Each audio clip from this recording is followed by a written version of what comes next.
when I first walked through the door of number 10 Downing Street as Prime Minister, what goes through your mind is just the immense sense of responsibility. I can recall some of the first meetings with the Cabinet Secretary about the scale of the economic situation we were in.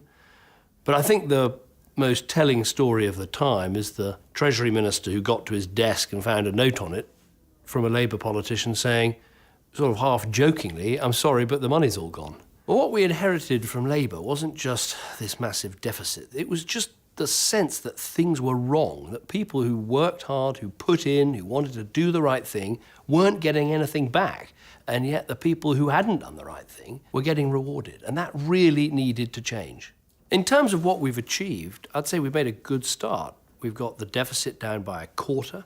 We've got 1 million more people in private sector jobs. We've started to deal with some of the deep problems we inherited. We've capped welfare. We've reduced immigration. We're starting to build a sense that if you put in, you work hard, you do the right thing, you get rewarded. But there is so much more to do, and there are still some massive areas we have to tackle.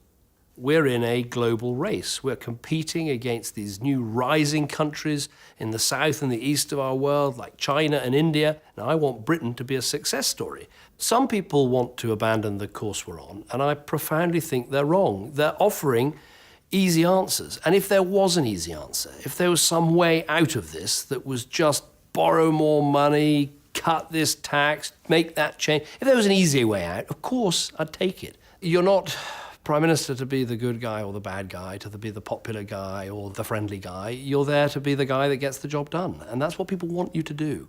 What this is all for is not, some numbers on a government graph.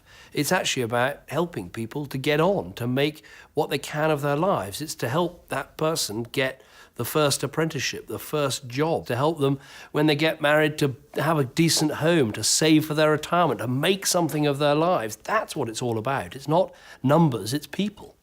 It's so vital that you look to the horizon and not tomorrow's headlines, because there's a sort of daily battle out there in politics of this story and that event and this. It's all rubbish. What matters is, are you taking the right long-term decisions for the good of the country? Are you helping people to make the most of their lives, to get on, to achieve their dreams? That's what matters.